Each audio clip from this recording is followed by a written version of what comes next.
స్తోత్రం. చదవబడిన లేఖనాల నుంచి మనం చూసినట్లయితే వాక్యం సెలవిస్తున్న రీతిగా ఈరోజు మన సారాంశం ఏమిటి అని ముందుగానే చెప్పాను. ఎంతమంది స్టేటస్ చూసారో తెలియదు, కానీ చూసిన వారు ఎవరైనా చెప్పగలరా?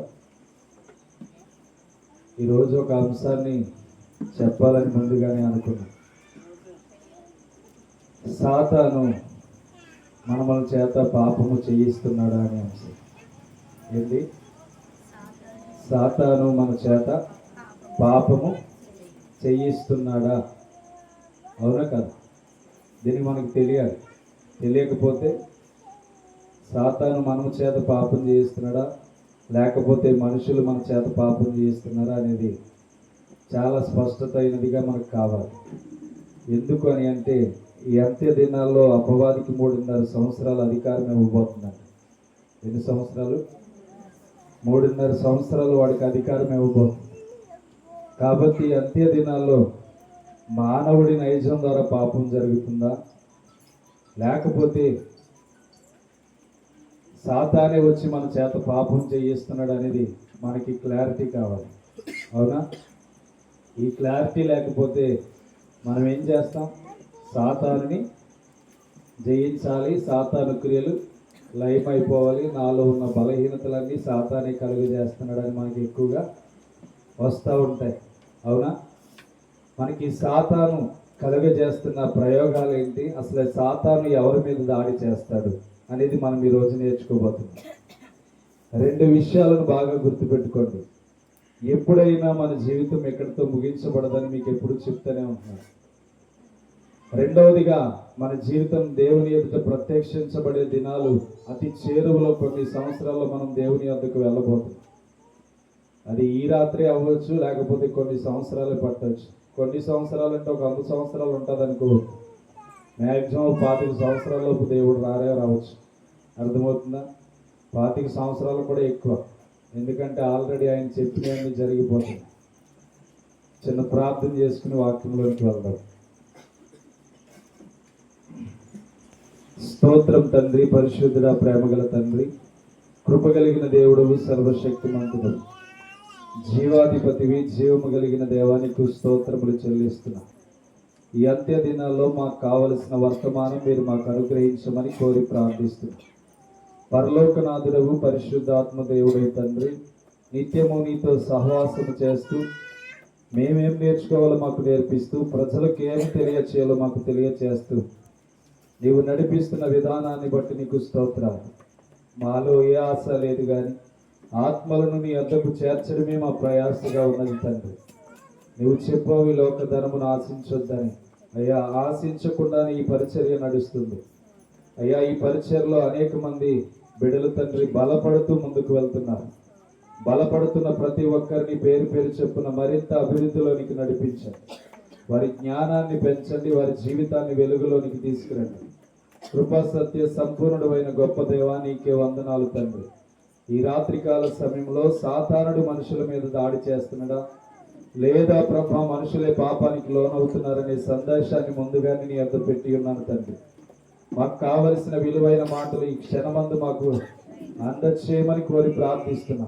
ప్రజలకు నేర్పించడానికి అంత్య దినాల్లో విలువైన మాటలు మాకు కావాలి కనుక నీవే నీ కృపలో భద్రత కలిగిన మాటలు మాకు అందరికీ అనుగ్రహించమని యేసుక్రీస్తు నామం పేరిట అడిగి వేడుకొనుచున్నాం తండ్రి. ఆమేన్. చాలా స్పష్టంగా దేవుని వాక్యాన్ని నేర్చుకుందాం. ఎవరు కూడా అనాలోచనగా ఉండొద్దు. ప్రతి ఒక్కరూ దేవుని యొక్క చిత్తాన్ని కనుగొంటూ దేవుని యొక్క నిర్మాణాన్ని కనుగొంటూ. నేను ఫస్ట్ వారంలో ఒక మాట చెప్పాను. ప్రతి ఒక్కరూ చదివిన వారు పెన్ను బుక్కు తెచ్చుకోండి. చెప్పే వాక్యం ఎంత విలువైందో మనకు అర్థమవుతుంది అని మీకు ఆల్రెడీ చెప్పాను. అర్థమవుతుందా? కాబట్టి పెన్ను పుస్తకం మీద రాసుకుంటే మీకు ఒక సమయాన్ని, సేవకుడే మీ దగ్గర లేకపోవచ్చు, ఆ సమయాన్ని చెప్పిన మాటలు ఏం చేస్తాయంటే ఎలా ప్రార్థన చేయాలో మీకు నేర్పిస్తాయి. అర్థమవుతుందా? మొత్తం టోటల్గా లాస్ట్ అడుగుతాను.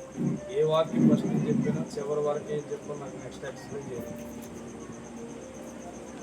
దేవుని యొక్క వాక్యాన్ని బట్టి ఆలోచన చేస్తే ఇక్కడ దేవుడు సెలవిస్తున్న మాట ఏంటంటే 5వ వచనం చూసినట్లయితే శరీరానుసారులు శరీర విషయముల మీద మనస్సునుంతురు, ఆత్మానుసారులు ఆత్మ విషయముల మీద మనస్సునుంతురు. శరీరానుసారమైన మనస్సు మరణము, ఆత్మానుసారమైన మనస్సు జీవమును సమాధానమునై ఉన్నది. రైట్. దేవుని యొక్క వాక్యం సెలవిస్తున్న మాట, శరీరానుసారులు శరీర విషయముల మీద మనస్సునంతురు, ఆత్మానుసారులు ఆత్మ విషయముల మీద మనస్సునంతురు. ఇక్కడ 2 వ్యత్యాసాలు చూపిస్తున్నాయి. 1 ఆత్మానుసారులు, 2 శరీర విషయముల సంబంధం కలిగిన వారు. మీరు బాగా క్లారిటీ చేయండి. బైబిల్ గ్రంథం అంతా తిరగేస్తే సాతానుడు 3 వ్యక్తుల దగ్గరికి వెళ్ళాడు. ఏ వ్యక్తుల దగ్గరికి వెళ్ళాడు? మొట్టమొదటిగా ఆదాము దగ్గరికి వెళ్ళాడు, అవ్వ ఆదాముల దగ్గరికి వెళ్ళాడు, అవునా? రెండవదిగా యోబు దగ్గరికి వెళ్ళాడు, మూడవదిగా యేసుక్రీస్తు దగ్గరికి వెళ్ళాడు. అంటే సాతానుడు ఎవరి దగ్గరికి వెళ్ళాడు? 3 వ్యక్తుల దగ్గరికి వెళ్ళినప్పుడు వాక్యం చెప్తుంది, అవునా కాదా? ఆదికాండం 3వ అధ్యాయం చూసినా, లేకపోతే యోబు 1-2 అధ్యాయాలు చూసినా, మత్తయి సువార్త 4వ అధ్యాయం చూసినా మనకేం కనబడుతుందంటే సాతానుడు వీళ్ళ దగ్గరికి వెళ్ళినట్టుగా కనబడుతుంది, అవునా? మిగతా వాళ్ళ జీవితంలో ఏం కలిగిందంటే వాళ్ళు శరీరానుసారంగా జీవించినట్లుగా కనబడుతుంది. మీరు బాగా ఆలోచన చేయండి. ఈ మధ్య కాలంలో బాగా దెయ్యాల గోల ఎక్కువైపోయింది. దెయ్యాలు వచ్చినాయి అంట, లేకపోతే చీకటి మా మీద ఏలుబడి చేసిందంట, ఈ చీకటి కార్యాలు మా మీద ఏలుబడి చేస్తున్నాయని కొంతమంది ఆలోచన కలిగి జీవిస్తున్నారు. ఎప్పుడైనా ఒక మనిషికి భయం వచ్చిందనుకో, ఆ భయం ఏం చేస్తుందంటే ఆ మనిషిని బలహీనత చేస్తారు. మీరు బాగా గమనించండి. ఒకరికి జ్వరం వచ్చిందనుకో, దానికి తగ్గ టాబ్లెట్ వేయాలి, లేకపోతే తగ్గదు. ఒక తలపోటు వస్తుందనుకో, దానికి ఒక టాబ్లెట్ వేయాలి, లేకపోతే తగ్గదు. అలాగే మనకి భయం వచ్చినప్పుడు మనం ఏం చేయాలంటే ఆ భయాన్ని బయటికి తొలగించాలి. అర్థమవుతుందా? బాగా గుర్తించుకోండి. మీరు వింటే విన్నారని కాదు, కానీ మీరు వింటే దేవుని ఆత్మ మన మీదకి దిగి వస్తుంది. అర్థమవుతుందా? శరీరానుసారులు ఆత్మానుసారులు అని 2 వ్యత్యాసాలు 5వ వచనంలో చూపిస్తున్నాడు. మనము ఎప్పుడైతే శరీరానుసారమైన అనుభవాల్లోనికి వెళ్తామో సాతానుడు అనేవాడు వాళ్ళ దగ్గరికి వస్తాడు, కానీ వాళ్ళ మీద దాడి చేయలేడు. అర్థమవుతుందా? మీరు ఎప్పుడైనా గమనించండి, ఒక వ్యక్తి పాపం చేస్తున్నాడంటే తప్పకుండా తనకి తెలిసే పాపం చేస్తాడు. అర్థమైందని చెప్పింది? తెలియకుండా ఏ వ్యక్తి పాపం అనేది చెయ్యడు. ప్రతి ఒక్కరూ తప్పు అంటే తెలిసే పాపం చేస్తారు. అర్థమవుతుందా? ఎందుకు ఇక్కడ వాక్యం సెలవిస్తుంది సాతానుడు మన మీద దాడి చేస్తాడా అంటే సాతానుడు మన మీద దాడి చేయట్లేదు. అర్థమవుతుందా? సాతానుడు మన మీద దాడి చేయట్లేదు. మన కోరికలే సాతానుడికి అవకాశం ఇచ్చేలాగా చేస్తున్నాడు. అర్థమవుతుందా? ఎప్పటికప్పుడు మన జీవితంలో ఒకటి బాగా గుర్తించుకోండి, సాతానుడే వాడుకుంటున్నాడు అని అనిపించే వాళ్ళలాగా మనం జీవిస్తున్నాం. కానీ సాతానుడు ఓడించే శక్తి కూడా దేవుడు మనకి ఇచ్చాడు. సాతానుని మనకు శీఘ్రంగా మన కాళ్ళ క్రింద పెట్టానని దేవుని వాక్యం సెలవిస్తుంది. అయితే సాతానుడు చేస్తున్న విపత్తులు, అపవాది వేయించున్న బాణములను దేవుడు ఎదిరించడానికి మనకి ఒక శక్తిని ఇస్తే ఆ శక్తిని మనం ఉపయోగించలేకపోవడమే మనము కలిగించుకుంటున్న పాపం. అర్థమవుతుందా? మీరు బాగా గుర్తించుకోండి. సంసోను దెలీలా విషయంలో తన యొక్క జుట్టు కత్తిరించబడిన తర్వాత, గొరిగించబడిన తర్వాత 16వ అధ్యాయము 28వ వచనంలో చూస్తే దేవునికి ప్రార్థన చేస్తాడు. ఏమని ప్రార్థన చేస్తాడంటే ఒకసారి ఆ మాట చదవండి. న్యాయాధిపతుల్లోనే ఉంటాడు సంసోను. 16వ అధ్యాయము 28వ వచనం చూడండి. అప్పుడు సంసోను యెహోవా ప్రభువా దయచేసి నన్ను జ్ఞాపకము చేసుకొనుము, దేవా దయచేసి ఈసారి మాత్రమే నన్ను బలపరచుము. ఇక్కడ బాగా అర్థం చేసుకోండి. సంసోను దేవునికి విజ్ఞాపన చేస్తున్నాడు. ఎక్కడ ఉండి? తన బలమంతా పోయిన తర్వాత దేవునికి విజ్ఞాపన చేస్తున్నాడు, అంటే ప్రార్థన చేస్తున్నాడు. ఎందుకు ప్రార్థన చేస్తున్నాడు? అక్కడ ప్రార్థనలో ఏమని మాట్లాడుతున్నాడంటే, దేవా దయచేసి ఒక్కసారి నన్ను జ్ఞాపకము చేసుకోమని చెప్తున్నాడు. అంటే సంసోనికి తెలిసే పాపం చేశాడు, అవునా? లేకపోతే సాతాను నన్ను ప్రేరేపించింది ప్రభువా, వాడు నన్ను ప్రేరేపించడం బట్టి నేను ఇదిగో ఈ పాపాన్ని చేశాను, లేకపోతే పాపాన్ని చేయనని దేవునికి ప్రార్థన చేసేవాడు. కానీ అక్కడ ఏ రీతిగా విజ్ఞాపన చేస్తున్నాడంటే, దయచేసి నన్ను ఒక్కసారి జ్ఞాపకము చేసుకోమను అని చెప్పి మాట్లాడుతున్నాడు. అంటే తప్పకుండా సంసోనికి ఏం కలిగిందంటే, తనకి తెలిసే పాపం చేశాడు. అర్థమవుతుందా? ఈరోజు మనుషులందరూ ఏమనుకుంటున్నారంటే, మారయ్య మారయ్య అంటే ఏమనుకుంటున్నారంటే, వారి జీవితంలో పర్వాలేదులే అన్న జీవితాన్ని గడిపేస్తున్నారు. అంటే వీళ్ళకి ఏం తెలుసు అంటే, పాపం అంటే వాళ్ళకి తెలుసు, ద్రోహం అంటే వాళ్ళకి తెలుసు, అన్యాయం అంటే వాళ్ళకి తెలుసు, అక్రమంగా సంపాదించడం అంటే వాళ్ళకి తెలుసు. అయినా వాళ్ళు ఏం చేస్తున్నారంటే, దేవుని విషయాలని విడిచిపెట్టి వాళ్ళ సొంత అభిప్రాయాల మీద ఆధారపడుతున్నారు. మీరు బాగా గుర్తించుకోండి, సాతానుడు మన చేత పాపం చేయించట్లేదు, మనమే కావాలని పాపం చేస్తున్నాం. అర్థమవుతుందా? కావాలని మనమే తప్పు చేస్తున్నాం, కావాలని మనమే పొరపాటులు చేస్తున్నాం, కావాలని ఒక వ్యక్తిని మనమే ద్వేషిస్తున్నాం, కావాలని ఒక వ్యక్తిని మనమే అల్లరి చేస్తున్నాం, కావాలని నోటి మాట సరిగ్గా మాట్లాడాలని తెలిసిన మన నోటి మాట సరిగ్గా లేకుండా చేసుకునేది మనమే. అర్థమవుతుందా? మత్తయి సువార్త 15:11 ఒక మాట మాట్లాడుతున్నాడు. ఈ యొక్క అపోస్తలుడైన మత్తయి రాస్తే ఏం రాస్తున్నాడు చూడండి. అక్కడ 15:11 చూడండి. నోటన పడినది మనుషుని అపవిత్రపరచదు గాని నోట నుండి వచ్చినది మనుషుని అపవిత్రత పరచును. మీరు బాగా క్లారిటీగా మరలా వచ్చిన చదువుకుంటే మీకు అర్థమవుతుంది. ఏంటంట? నోట పడునది మనుషుని అపవిత్ర పరచదు గాని నోట నుండి వచ్చినదే మనుషుని అపవిత్రత పరుస్తున్నది. బాగా గుర్తించుకోండి, ఈ మాటలో రెండు వ్యత్యాసాలు చూపిస్తున్నాడు. నీ మనసులో ఎంత ఉన్నా పర్వాలేదు కానీ ఎప్పుడైతే అది నీ నోట నుంచి బయటకు వస్తుందో అది నిన్నేం చేస్తుందంటే అపవిత్రత పరుస్తుంది. అర్థమవుతుందా? ఒక వ్యక్తి సాధారణంగా మనం ఆలోచన చేస్తే, ఒక యవ్వన ప్రాయంలో ఉన్న బిడ్డ ఎందుకు పాడైపోతాడంటే, యవ్వనేచ్ఛ కోరికలను బట్టి పాడైపోతాడు.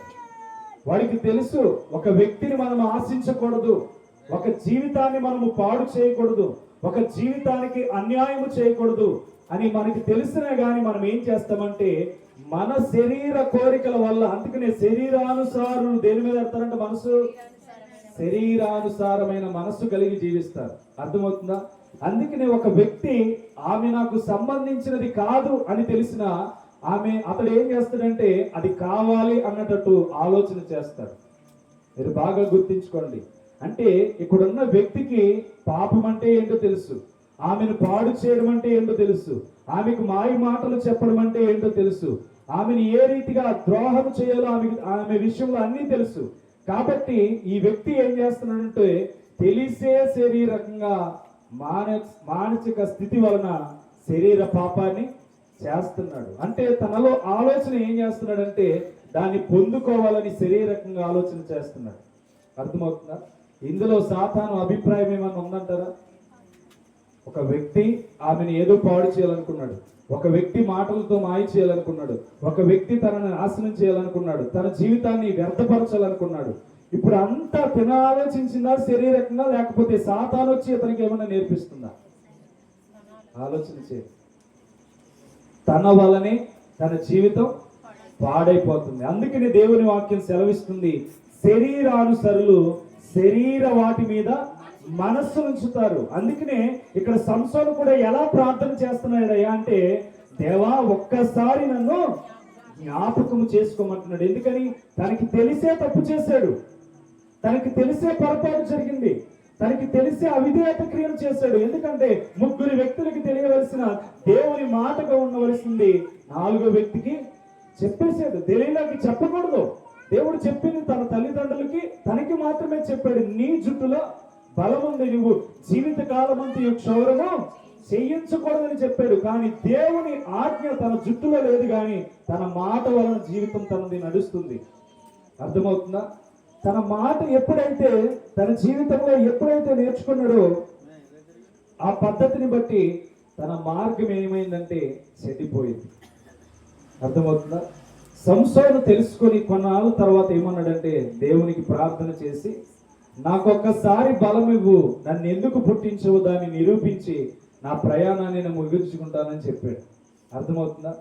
అంటే తన యొక్క ప్రయాణం ముగించబడుతున్నప్పుడు ఏమని ప్రార్థన చేశాడంటే, ఒక్కసారి నన్ను జ్ఞాపకం చేసుకోమని దేవుడు సెలవిస్తున్నాడు. కాబట్టి మనము కూడా చేయవలసింది ఏంటంటే, మన నోట నుంచి వచ్చేది మనల్ని అపవిత్ర పరుస్తుందని బాగా గుర్తు పెట్టుకోవాలి.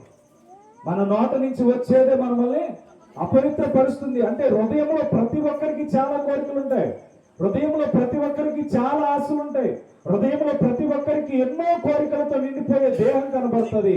కానీ అవన్నీ ఎక్కడ మిగిలిపోవాలి? లోపలనే ఆగిపోవాలి. కానీ బయటికి ఎప్పుడు వస్తాయో ఆ కోరికలను బట్టి సాతాను అనేవాడు మనల్ని క్యాచ్ చేస్తాడు. అర్థమవుతుందా?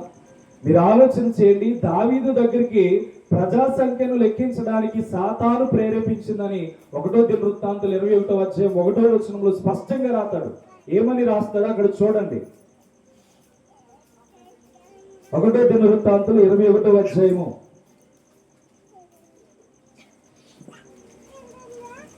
1వ వచనం.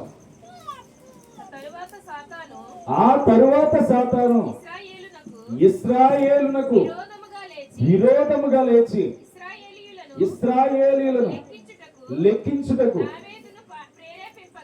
దావీదును ప్రేరేపింపగా దావీదు అమ్మ ఇక్కడ చూడండి ఏం చేసిందంట? సాతానే ప్రేరేపించిందంట. ఇశ్రాయేలీయుల మీదకి విరోధముగా సాతాను ప్రేరేపించినందుకు దావీదు ఏం చేశాడు? జనాన్ని లెక్కించాడు. ఇంచుమించు కొన్ని వేల మంది చనిపోయారు. అర్థమవుతుందా? అంటే సాతాను ప్రేరేపిస్తాడు. చెయ్యాలా చేయవద్దా అనేది మన జీవితంలో ఉంటుంది. అర్థమవుతుందా? బాగా ఆలోచించండి. ఇప్పుడు మేము పరిశుద్ధంగా ఉన్నామని మీరు అనుకుంటున్నారు. ప్రతి దినము ఈ శరీరం కోసం పోరాటం జరుగుతుంది మాకు. అర్థమవుతుందా? మేమేదో వాక్యం బోధిస్తున్నాం, మేమేదో వాక్యం చెప్తున్నా, నీతిగా బ్రతుకుతున్నామని కాదు. మేము కూడా ఈ శరీరంతో బ్రతుకుతున్నంత కాలము మేమేం చేయాలంటే పోరాటంలో ఉండాలి. మీకు ఉన్న కోరికలే మాకు ఉంటాయి, మీకు ఉన్న జీవితమే మాకు ఉంటుంది. మీరు ఆశించే జీవితమే మేము ఆశిస్తాం. మీకు మాకు ఒకటే తలంపులు ఇచ్చాడు దేవుడు. తన స్వరూపమందు మానవులను చేశాడు. ఒక్కొక్కరిని ఒక్కొక్క రీతిగా చేయలేదు. తన స్వరూపమందు మానవులను చేశాడు. అర్థమవుతుందా? ప్రతి ఒక్కరికి శరీర కోరికలు ఉంటాయి. అయితే ఈ శరీరాన్ని మనం ఏం చేయాలంటే జయించడం ప్రారంభించాలి. అర్థమవుతుందా? అందుకని అపోస్తులుడైన పౌలు అంటాడు, సాతాను అనే ముళ్ళు నా శరీరంలో ఉంది అన్నాడు.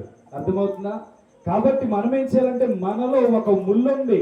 ఈ శరీరం అనేది అంటది ఆత్మ విషయముల మీద ధ్యానం లేకుండా చేయడానికి అనేకమైన త్రోవలను నేర్పిస్తారు. అర్థమవుతుందా? మీరు బాగా ఆలోచన చేయండి. మీ తలంపులకు తగినట్టుగా ఒక విషయం చెప్తాను.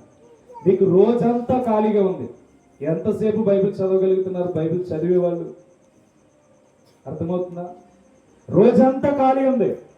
లేదా డేలో మీకు చాలా సమయం గడుపుతూ ఉన్నారు, వాళ్ళు వీళ్ళతో మాట్లాడుతున్నారు, కానీ దేవునితో మాట్లాడాలనే ఆలోచన మీకు ఎందుకు రావట్లా డే టైంలో? అర్థమవుతుందా? డే టైంలో దేవునితో మాట్లాడాలనే ఆలోచన మనకి ఎందుకు రావట్లా? కంపల్సరీ మనలో నిర్లక్ష్యత అనేది ఉంది. అందుకనే దేవుని యొక్క వాక్యం చెప్తుంది, మెలకువ కలిగి ప్రార్థన చేయండి, పట్టుదలతో ప్రార్థన చేయండి అన్నాడు. అంటే మనం ఏం చేయాలి? పట్టుదల విడిచిపెట్టేసి బ్రతుకుతున్నాం కనుక పగలంతా దేవుడు మనకు అవసరం వద్దు. కానీ ఏ ప్రార్థన జరిగినప్పుడు అక్కడికి వెళ్ళి దేవుని మాటలు వినేసరికి ఆ బలము పొందుకుని అవి తెల్లారికి విడిచిపెట్టి మరలా ఇంకో వాక్యం కోసము ఎదురు చూస్తాం. మీకు చెప్పేది ఏంటంటే ఇక్కడ 2 విషయాలు చెప్తున్నాడు. శరీరానుసారమైన మనసు శరీరాన్ని వెతుకుతుంది, ఆత్మానుసారమైన మనసు ఆత్మను వెతుకుతుంది. మీరు బాగా అర్థం చేయండి. ఎవరైనా సరే, ఏ స్థితిలో ఉన్నవారైనా సరే, ఇక్కడ ఉన్న మేమైనా సరే, మా స్థితిలో కూడా లెక్కలు అనేవి దేవుడు ఏర్పాటు చేశాడు. అర్థమవుతుందా? అందుకనే మనము శరీర స్వభావులుగా జీవిస్తున్నామా, ఆత్మ స్వరూపులుగా జీవిస్తున్నామా అనేది ఆలోచన చేయాలి. మన జీవితంలో ఒక ప్రత్యేకత ఉంది. ఏంటయ్యా అంటే శరీరాన్ని జయించడమే మనకు ఒక ప్రత్యేకత. ప్రతి ఒక్కరు సాతాను వాడుకున్నాడు, సాతాను వాడుకోడు. మనం ఇచ్చే అలవాటు చొప్పున మన జీవితం ముందుకు వెళ్తాది. మనం మాట్లాడకుండా మన నోటి నుంచి మాట వస్తుందా? ఆలోచన చేయండి.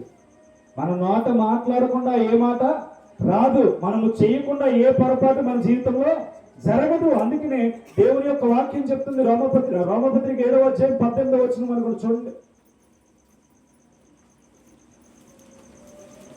7వ అధ్యాయం 18వ వచనం. నాయందు అనగా నా శరీరమందు మంచిదియు ఏదియు నివసింప నేనెరుగుదును, మేలైనది చేయవలెనని నాకు కోరిక కలుగుచున్నది గాని దానిని చేయుట నాకు. అపోస్తలుడైన పౌలు చెప్తున్నాడు రోమీయులకు రాస్తూ. అర్థమవుతుందా? ఏం చెప్తున్నాడు చూడండి, క్లారిటీగా చదువుతున్నాను. నాయందు అనగా నా శరీరమందు మంచిది ఏదియో నివసింపదని నేను ఎరుగుదును గాని మేలైనది చేయవలెనని కోరిక నాకు కలుగుచున్నది గాని దానిని చేయుటకు నాకు మనసు కలుగుటలేదు అన్నాడు. అర్థమవుతుందా? అంటే పౌలు భక్తుడే తన శరీరం విషయంలో ఏం రాస్తున్నాడు? అపోస్తలుడని బిరుదు, తన నడికట్లు తగిలితే శవాలు లేచినాయి అని చెప్పి బిరుదు. అలాంటి బిరుదు గల వ్యక్తి ఏం రాస్తున్నాడు అంటే నా శరీరంతో నేను మంచి చేయాలని ఎదురు చూస్తున్నాను కానీ అది నాకు వీలు పడట్లేదంట. అర్థమవుతుందా? ఎప్పుడైనా గుర్తుపెట్టుకోండి, సాతానుడు మనల్ని పాడు చేస్తున్నాడు అనుకోవడం మన పొరపాటు. సాతానుడికి మనం అవకాశం ఇస్తేనే మనల్ని పాడు చేస్తాడు. అర్థమవుతుందా? ఒక స్త్రీని మోహపుతో చూడాలన్నా మన శరీరమే, నాలికతో ఒక వ్యక్తిని దూషించాలన్నా మన ప్రకృతే. ఒక పాస్టర్ అయినా, ఒక సేవకుడైనా, ఒక దైవజనుడైనా ఒక వ్యక్తిని ప్రేమించాలంటే క్రీస్తు స్వారూప్యం అతనిలో ఉంటేనే ప్రేమించగలడు. క్రీస్తు స్వారూప్యం అతలోనికి రాగలిగితేనే దైవ వాక్యం అంటే ఏంటో తనకు అర్థమవుతుంది. అర్థమవుతుందా? ఎప్పటికప్పుడు ప్రతి ఒక్కరు ఏం చేయాలంటే తన శరీరాన్ని కాపాడుకుంటూ ఉండాలి. ఎందుకంటే ఇక్కడ అపోస్తలుడైన పౌలు చెప్తున్నాడు, అనగా నా శరీరమందు మంచిది ఏది నాకు కనబడట్లేదు. మన శరీరం ముందు కనబడుతుందా? కనబడదు. ఏమండి, భార్యాభర్తలు ఇద్దరు ఉన్నారు. భార్యాభర్తలు ఇద్దరికి తన భార్యను తనే ప్రేమించాలని భర్తకి చాలా కోరిక ఉంటుంది. అదే పరాయి పురుషుడు తన భార్యను టచ్ చేసాడు అనుకో, ఎలా ఉంటుంది? చాలా కోపం వస్తుంది. అదే పొజిషన్లో ఉన్న భర్త ఇంకొకరిని టచ్ చేయడానికి ఆలోచన చేస్తే అది పొరపాటును తనకు తెలుసా తెలీదా? తెలుసుంటారా? తెలుసు. కానీ తన భర్త మీదకి ఎవడైనా కనిచూపు వేస్తే వీడికి కోపం రగిలించబడిపోతుంది. కానీ వీడు వేరే వారిని టచ్ చేస్తే మరి తన భార్యకి రాదంటారా? వస్తుంది. అంటే ఆలోచన విధానం ఎక్కడుంది? తనకి అంతా మంచి జరగాలి కానీ ఈమె ఇతని విషయంలో మాత్రం తన భార్య మాత్రం. అర్థమవుతుందా? మానవుడి యొక్క నైజం ఎక్కడ చెడిపోతుందో తెలుసా? చేస్తున్నది అది పాపం అని తెలిసి అప్పుడు చెడిపోతుంది. అర్థమవుతుందా? తను చేస్తున్నది పాపం, తను చేస్తున్నది పొరపాటు, తను చేస్తున్న విధేయత క్రియ అది అవిధేయత క్రియ తనకు తెలుసు. కానీ ఏం చేస్తున్నాడంటే ఎదుటి వారిని ఆశించడానికి ఇష్టపడుతున్నాడు. కానీ అదే వ్యక్తి తన భార్యను ఆశిస్తే మాత్రం తన మాత్రం హృదయంలో రగిలిపోతున్నాడు. ఎందుకు ఈ కారణం అంటే తనలో ఉన్నది బయటి వారిలో కూడా చూడలేకపోతున్నాడు. అర్థమవుతుందా? తన భార్యని ఎవరు చూడకూడదని ఎలా అయితే అనుకున్నాడో వేరే ఒక్క భార్యను కూడా మనం చూడకూడదని తన ఆలోచన లేకుండా పోయింది. కనుక తన శరీరంతో ఏం చేయాలనుకుంటున్నాడు? పాపం చేయాలనుకుంటున్నాడు. మనిషి జీవితం ఇదే కనుక మనిషి ఏం చేస్తున్నాడంటే శరీరానుసారమైన మనస్సు కలిగి జీవిస్తున్నాడు కానీ ఆత్మానుసారమైన మనస్సు మీద దృష్టి పెట్టలేకపోతున్నాడు. అందుకనే సాతాను మనల్ని ప్రేరేపిస్తుందని ఎప్పుడు అనుకోవద్దు. మన శరీరంతో చేసేవన్నిటికీ లెక్క అప్పగించాలని 2 కొరింథీ 5వ అధ్యాయం 10వ వచనంలో చూస్తే స్పష్టంగా సెలవిస్తున్నాడు ఆ మాట.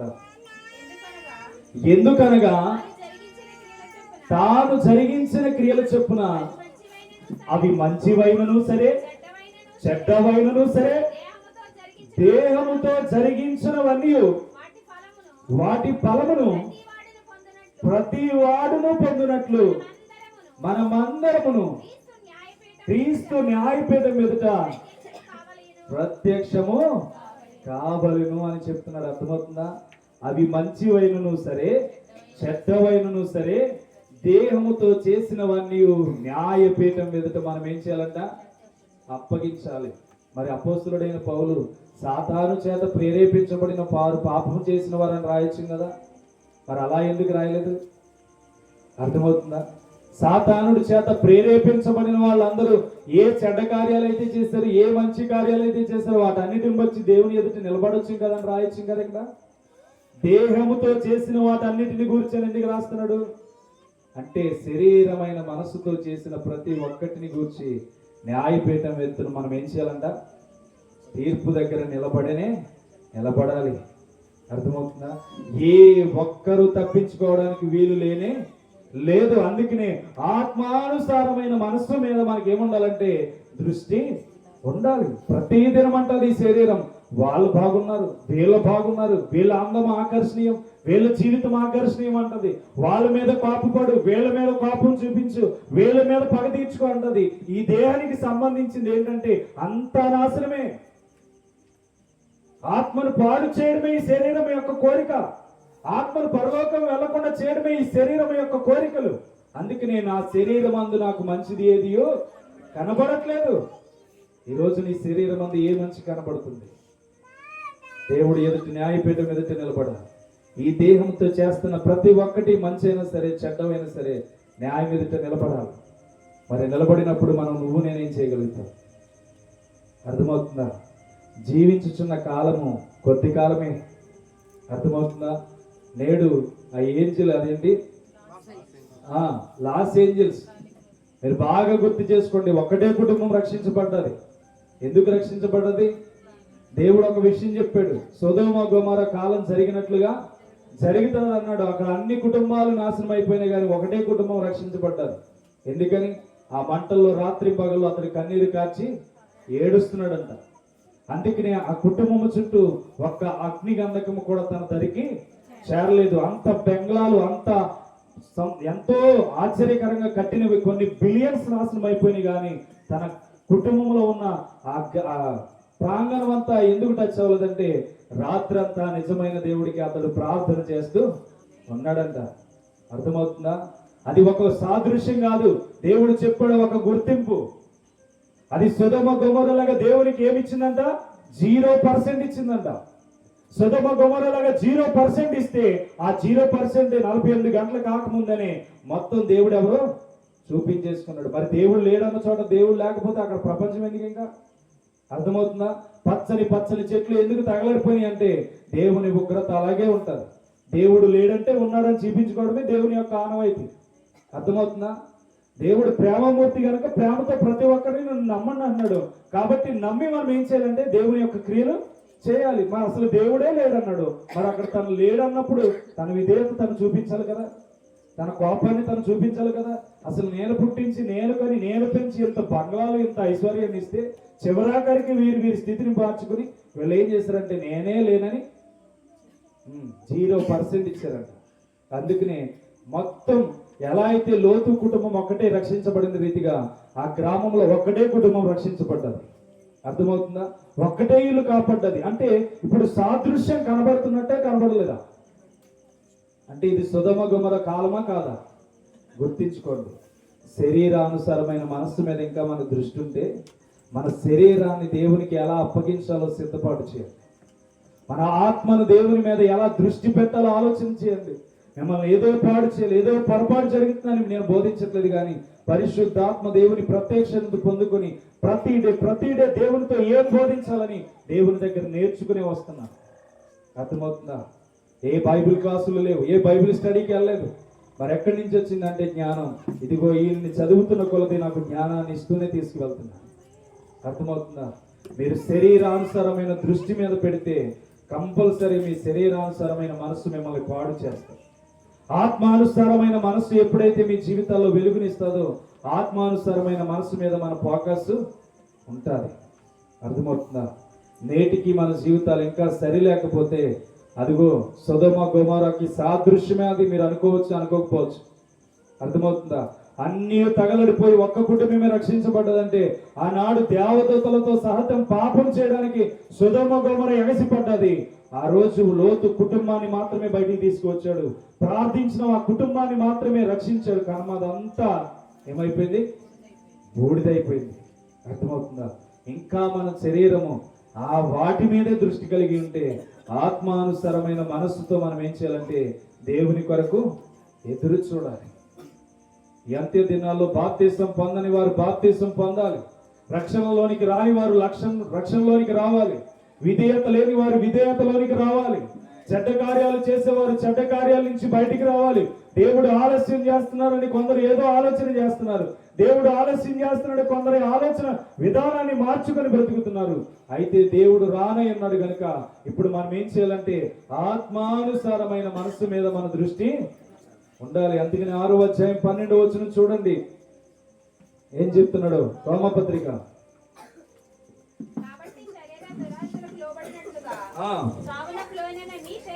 సావునకు లోనైన మీ శరీరము పాపమును యాలనీయకుడి. చెప్తున్న మాట చూడండి. కాబట్టి శరీర దురాశలకు లోబడినట్లుగా సావునకు లోనైన మీ శరీరమందు పాపమును యాలనీయకుడి. ఏ రోజు మనం పాపాన్ని యాలనివ్వకూడదు. అలా యాలనివ్వడం వల్లనే సొలొమోను 1000 మందిని ఎలా అయితే జీవితాన్ని పాడు చేసుకున్నాడు. ఎవరు పాడు చేశారంటే తన భార్యలే తనని పాడు చేశారు. శరీరమందు మన పాపం ఎప్పుడైతే చోటిస్తామో ఆ పాపం మనల్ని ఏం చేస్తుందంటే పాడు చేస్తుంది. పాపం పాడు చేయదు, మనల్ని పాడు చేస్తుంది, మన జీవితాలని నాశనం చేస్తుంది. అందుకనే ఇక్కడ కాబట్టి శరీర దురాశలకు లోబడినట్లుగా చావునకు లోనైన మీ శరీరమును పాపమును యాలనీయకుడి. ఎప్పుడు పాపం యాలనీయకూడదు. ఏమండి, నేను బాగా గుర్తొచ్చేది ఏంటంటే నైట్ టైం మా వాళ్ళు కళ్ళు కప్పి ప్యాకెట్కి వెళ్ళేవారు. అర్థమవుతుందా? డే అంతా కష్టపడేవాడిని, సంపాదించుకునేవాడిని. నైట్ అయ్యే టయానికి ఏమయ్యేదంటే ప్యాకెట్కి వెళ్ళేవాడు. మా అన్నయ్యకి బాగా తెలుసు. ఎందుకంటే చిన్న గదిలో పడుకునేవాడిని. పాత ఇంట్లో చిన్న గదిలో పడుకుని తలుపు సౌండ్ రాకుండా తీసి మరలా దాని దగ్గరికి వేసి వెళ్ళిపోయేవాడు. ఎందుకంటే వాడు ప్రజల్లో తిరుగుతాడు కాబట్టి నేను ఎప్పుడు ప్యాకెట్ ఆడుతున్నాను, ఎప్పుడు డబ్బు సంపాదిస్తున్నాను అన్నీ అడిగి తెలిసేది. అర్థమవుతుంది. అయినా నన్ను ఎప్పుడు ఏమనలేదు. అంటే తన యొక్క ఆలోచన విధానం నేను ఏం చేస్తున్నాను అన్నీ తెలుసు. కాకపోతే నేను ఎలా కప్పి వెళ్ళేవానంటే ఎవరో ఫోన్ చేసేవారు, టైం అయిపోయింది ప్యాకెట్కి రా, అందరూ చేరిపోయారు ఇక్కడికి అనేటప్పటికి నేనేమయ్యానంటే వాళ్ళు డబ్బులు లేకపోయినా నాకు ఫోన్ చేసేవారు. ఏదో ఒకలాగా ఎవరో ఒకరిని అప్పటికే టయానికి వెళ్ళిపోవాలన్న ఆలోచన వచ్చేది. అర్థమవుతుందా? అంటే వాళ్ళు ఫోన్ చేయడం తప్పులేదు, ఎందుకంటే అది నా పద్ధతి, నా బిహేవియర్. కాబట్టి వాళ్ళు ఏం చేశారంటే నాకు ఫోన్ చేసేవారు. అసలే నాకు ఫోన్ చేయకపోవడానికి ఫోన్ చేయడానికి గల కారణం నేను ఇచ్చిన లోకమే. అవునా? నేను ఇచ్చిన లోకం వల్లనే వాళ్ళు నాకు ఫోన్ చేసేవారు. కాబట్టి అప్పుడు నేనేమయ్యేవాడిని అంటే మైండ్ అంతా డిస్టర్బ్ అయిపోయింది. ఏదోలాగా అన్యాయం సొమ్ము రాత్రికి రాత్రి సంపాదించేయాలని వెళ్ళేవాడిని. వెళ్ళినట్లుగానే మరలా డే బై డే అదే దానికి బానిసత్వం అయిపోయింది.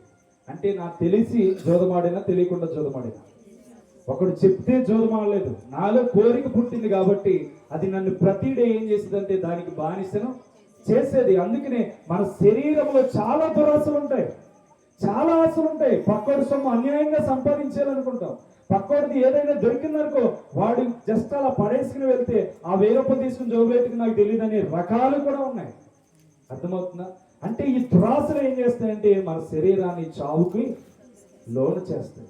అందుకని అపోస్తలుడైన పౌలు అంటాడు, శరీరానుసారమైన మనస్సు మీద మనము దృష్టి పెట్టకూడదు. అది మనలో క్రియ చేస్తుంది. ఎలా క్రియ చేస్తుందంటే మనల్ని నాశనం చేయడానికి, మంచిది చేయాలనుకున్నా చేయకుండా ఆపేస్తుంది. మంచి కార్యాలు చేయాలనుకున్న దాన్ని ఆపేయడానికి సాతానుడు చాలా శారీరక బంధాలను ఏర్పాటు చేసి లోకంలో విడిచిపెట్టేసి. అందుకనే దేవుని వాక్యం 3 దగ్గరికే సాతానుడు వెళ్ళాడని చెప్తుంది. ఎవరెవరి దగ్గరికి? ఆదాము తన భార్య దగ్గరికి, అలాగే యోబు దగ్గరికి, యేసుక్రీస్తు దగ్గరికి. మిగతా వాళ్ళు ఎవరి దగ్గరికి సాతాను వెళ్ళలేదు, ప్రేరేపించాడు. అర్థమవుతుందా? అంటే సాతాను ప్రేరేపిస్తున్నాడు, కానీ మనం పాపం చేయకుండా ఏం చేయాలి? కాపాడుకోవాలి. ఎవరి ఒక వ్యక్తి ప్యాకెట్ ఆడడానికి, జోదం ఆడడానికి నాకు ఫోన్ చేశాడంటే నేను ఏం చేయాలి? వెళ్లకుండా కాపాడుకోవాలి. కాపాడుకుంటేనే దాని యొక్క మార్గం మనకి తెలుస్తుంది. కాదు వాడు ఫోన్ చేశాడు కదా అని వెళ్ళిపోయి పాపం చేయొచ్చు అంటారా? చేయకూడదు. అంటే దానిలో పొరపాటు ఎవరిది? మనదే. అర్థమవుతుందా? ఈనాటికి ఇలా నేను ఉన్నానంటే నేను పడుకునేటప్పుడు అలాగా ఆలోచించుకుంటూ ఉంటాను. నా చేత ఆశ్చర్యాలు చేయిస్తున్నాడేంటి, నా చేత స్వస్థతలు చేయిస్తున్నాడేంటి, నా చేత ప్రార్థనలు చేస్తే అనేకమైన కార్యాలు దేవుడు చేయించడం ఏంటి, నా బ్రతికి ఎక్కడ, నా జీవితం ఎక్కడ అని నేను ఆలోచన చేసుకుంటూ ఉంటాను. అందుకనే వెతికే కొద్దీ నా శరీరాన్ని మరీ నలగొట్టడానికి ఇష్టపడతాను. అర్థమవుతుందా? ఎక్కువగా మన శరీరం మీద పడుతున్న భారాన్ని విడిచిపెడితే మన ఆత్మ ఫలించడి తీగవలే ఉంటుంది. అర్థమవుతుందా? అందుకనే మన శత్రువులు సైతం మనల్ని ప్రేమించే వారిగా మనం మార్చుకునే స్థితిలోనికి దేవుని ప్రేరణ మనల్ని తీసుకువెళ్తారు. అందుకని 13వ వచనంలో అంటున్నాడు, చూడండి, చదువమ్మా. మరియు మీ అవయములను దుర్నీతి సాధనములుగా పాపములకు అప్పగింపకుడి, అయితే మృతులలో నుండి సజీవులు అనుకొని మిమ్మల్ని మీరే దేవునికి అప్పగించుకొనుడి. మీ అవయములను నీతి సాధనములుగా దేవునికి అప్పగించుడి. అర్థమవుతుందా? దేవుడేమి మనల్ని కష్టపెట్టట్లా, దేవుడేమి మనల్ని బాధ పెట్టట్లా, దేవుడేమి మనల్ని అవమానపరిచినట్టుగా మాట్లాడట్లా. అక్కడ ఏమంటున్నాడంటే, మరియు మీ అవయవములను దుర్నీతి సాధనములుగా పాపమునకు అప్పగింపకుడి, అయితే మృతుల్లో నుండి సజీవులు అనుకుని మిమ్మల్ని మీరు దేవునికి అప్పగించుకొనుడి. ఇప్పటికీ దేవుడు అవకాశం ఇస్తున్నాడు. ఎందుకంటే దేవుడికి తెలుసు, దేవుని దగ్గరికి సాతాను వెళ్ళి రాళ్ళను రొట్టెలుగా చేసుకోమంది, దేవుని దగ్గరికి వెళ్ళి పర్వతం మీద నుంచి దూకన్నది, దేవుని దగ్గరికి వెళ్ళి లోక మహిమనే దేవునికి చూపించింది. అలాంటి దేవుని దగ్గరికి వెళ్ళిన సాతానే దేవుని మీద దాడి చేస్తే మనం ఏపాటి వారం ఆలోచన చేయండి. అందుకని అపోస్తులుడైన మనకి తెలియజేస్తున్న పౌలు ఏంటంటే, మన శరీరానుసారం మీద మనసు పెడితే అది ఎప్పటికీ ఫలించదు. మనం ఎప్పుడైతే ఆత్మానుసారమైన మనసు మీద దృష్టి పెడతామో ఆ ఆత్మ మనల్ని ఫలించే అభివృద్ధిలోనికి తీసుకువెళ్తుంది. అర్థమవుతుందా? 7వ వచనంలో చూస్తే రోమా 8:7, యాలయనగా శరీరానుసరమైన మనసు దేవునికి విరోధమై ఉన్నది. అర్థమవుతుందా? దేవునికి విరోధం అంట. మనం ఎంత పాపం చేస్తే అంత దేవునికి విరోధం. ఏమండి, అనేకమైన ప్రాంతాల్లో అనేకమైన నష్టం జరుగుతుంది. కరోనా రోజుల నుంచి ఈ రోజు వరకు మనం బ్రతికున్నామంటే దేవుని కృప కదా, దేవుని ఏర్పాటు కదా. మనము రక్షించబడడానికి దేవుడు కాదా కారకుడు? ఇలాంటి వాక్యాలు వినడానికి దేవుడు కాదా కారకుడు? మనల్ని బ్రతికించి శ్రేష్టమైన జీవితాన్ని ఇచ్చి చైనా చూసినా లేకపోతే మన భారతదేశంలోనే చూసినా అనేక మంది కరోనాతో ఎంతమంది 2019లో నశించిపోలా. అయినా అన్ని సంవత్సరాలు దాటుకుని ఇంచుమించు 5 సంవత్సరాలు మనల్ని దేవుడు ఎలా కాచాడో మనకు తెలీదా? మరి అలాంటి దేవుని చిత్తంలో ఆత్మానుసారంగా జీవించడం అనేసి ఇంకా శరీరానుసారమైన దృష్టి మీద మనం ఉండొచ్చా? ఏమండి, ఈ శరీరం ప్రతిదే నలగొట్టకపోతే మాట వినదు. నేను నలగొడుతుంటేనే నన్ను ఇంకా పగటి టైంలో ఏదో ఒక దాడి జరుగుతూ ఉంటుంది, పగటి వేళ ఏదో ఒక దాడి జరుగుతూ ఉంటుంది. అలాంటిది మీరు ఇంకెంత కష్టపడాలో ఆలోచన చేయాలి. అర్థమవుతుందా? క్యాజువల్గా జీవిస్తున్నామంటే కాదు లైఫ్, క్యాజువల్గా బ్రతికేస్తున్నామంటే కాదు లైఫ్. మన లైఫ్కి ఒక అర్థం ఉంది, మన జీవితానికి ఒక అర్థం ఉంది. దీనికి ఒక శ్రేష్టమైన జీవితాన్ని దేవుడిచ్చాడు, శ్రేష్టమైన అనుభవాలను దేవుడిచ్చాడు. ఎలా జీవించాలో మనకు అన్నీ తెలుసు. మన అవయవాల్లో ఏది పాపపు కోరికతో నింపబడిపోతుందో మనకు అన్నీ తెలుసు, ఏది వ్యర్థమైన కోరికలతో నింపబడిపోతుందో మనకి తెలుసు. అర్థమవుతుందా? బాగా ఎక్స్ప్లెయిన్ చేసేది ఏంటో తెలుసా? సేవకులు జరిగే పొరపాటు ఏంటో తెలుసా? మొదట్లో 200 ఇచ్చిన సేవ చేసేవాళ్ళు యూట్యూబ్ స్టార్ అయ్యేటప్పటికి ఎంత డిమాండ్ అడుగుతారంటే అంత డిమాండ్ అడుగుతారు. అర్థమవుతుందా? యూట్యూబ్ స్టార్ అంటే ప్రజల్లోనికి వెళ్ళేటప్పటికి డిమాండ్ ఎక్కువైపోతుంది. అర్థమవుతుందా? 2 గంటల వాక్యానికి 50,000 అడిగే వాళ్ళు కూడా ఉంటారు, 2 గంటల వాక్యానికి 25,000 అడిగే వారు కూడా ఉంటారు. అంటే మన పరిచర్యలో ఈ అన్ని అనుభవాలు. నేను ఒకటి చెప్తున్నాను, సేవ అయినా లేకపోతే మన జీవితమైనా దేవుని యొద్దకు వెళ్ళాలంటే ఏ స్థితిలో నువ్వు దేవుని ఆశ్రయించావో ఆ స్థితిని అన్నడు కూడా మర్చిపోకూడదు. అర్థమవుతుందా? ఏ స్థితిలో దేవుని పాదాల దగ్గర పడిగి, ప్రభువా నన్ను ఈ సమయంలో బ్రతికిస్తే చాలు, ఈ సమయంలో నన్ను జీవింపచేస్తే చాలు, ఇక నీ పాదాల దగ్గర పడి ఉంటానని ఏ తీర్మానం అయితే తీసుకున్నావో డే బై డే ఆ ఆజ్ఞను మర్చిపోకుండా నువ్వు ఏం చేయాలంటే ప్రార్థిస్తూ ఉండాలి. ఎప్పుడైతే నువ్వు మర్చిపోతావో సాతానుడు నీ మీద బాణాలు వేయడం ప్రారంభిస్తాడు. అన్ని బాణాలు వేస్తున్నప్పుడు ఏదో ఒక బాణం నీ మీద పడుతుంది, దానికి లొంగిపోతావు. అర్థమవుతుందా? నీ జీవితం శ్రేష్టమైనది. దేవుడు బహుమతిగా నిన్ను సృజించుకున్నాడు. తన చేతితో నిన్ను రూపించాడు. తల్లి గర్భంలో నీ రూపం ఎలా ఉందో డాక్టర్లకు కూడా తెలీదు. తల్లి గర్భంలో నీ శ్రేష్టమైన జీవితం ఎలా ఉందో తెలీదు. కానీ తన గ్రంథంలో మాత్రం నీ జీవితం అంతా లెక్కించబడి ఉంది. ఇంత శ్రేష్టమైన జీవితాన్ని ఇస్తే తన గ్రంథంలో నుంచే బయటికి వెళ్ళిపోవాలని శరీరానుసారమైన మనస్సు మీద మనం దృష్టి పెడుతున్నాం. అర్థమవుతుందా? శరీరానుసారమైన ఆలోచనతో మనం జీవిస్తున్నాం. శరీరానుసారమైన మాటలతో మనం జీవిస్తున్నాం. అందుకనే ఈ దేహముతో చేయించిన కార్యములన్నీ మంచివైనను సరే చెడ్డవైనను సరే దేవుని న్యాయపీఠం మీదట నిలబడతాం. గుర్తుపెట్టుకోండి, ఎవరికారే జీవిత ప్రయాణం సాగుతుంది అనుకోవచ్చు, సాతానుడే నిన్ను పాడు చేస్తున్నాడు అనుకోవచ్చు. సాతానుడు కాదు నిన్ను ప్రేరేపించేది. పౌలు భక్తుడు చెప్తున్నాడు, తన అవయవములో అన్నీ మంచి చేయాలని ఇష్టపడుతున్నాడు, కానీ అవి చేయడానికి తన శరీరం అంట సహకరించట్లేదు. ఈరోజు నీ శరీరంలో దేవుని కార్యాలు చేయడానికి ఏదైతే సహకరించట్లేదో, నీ శరీరంలో ఏదైతే దేవుని పనుల మీద దృష్టి పెట్టకుండా చేయలేకపోతుందో, నీ శరీరంలో దేవుని అనుభవాలను పొందుకోకుండా నీ శరీరం అవయవంలో ఏదైతే నిన్ను అడ్డుపడుతుందో దాని గురించి నువ్వు ప్రార్థన చేయి.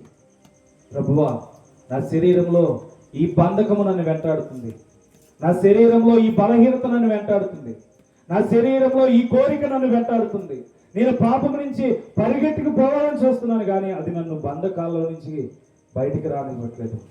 ఈ శరీరాన్ని ఎలా ఉంచాలి ప్రభు అని చెప్పి మన జీవితాలను బాగు చేసుకోవాలి. అనాసేతు కోసం ఏసేపు తన శరీరాన్ని కాపాడుకున్నాడు. అర్థమవుతుందా? అసేనాతు అర్థమవుతుందా? తన భార్య అయిన అసేనాతు కోసం తన యొక్క జీవితాన్ని పోతిఫరు భార్య నుంచి ఎలా పరిగెట్టుకుపోయి కాపాడుకున్నాడో తనకి తెలుసు. ఎవరి కోసం? తన భార్యకు మాత్రమే తన శరీరం దక్కాలనుకున్నాడు.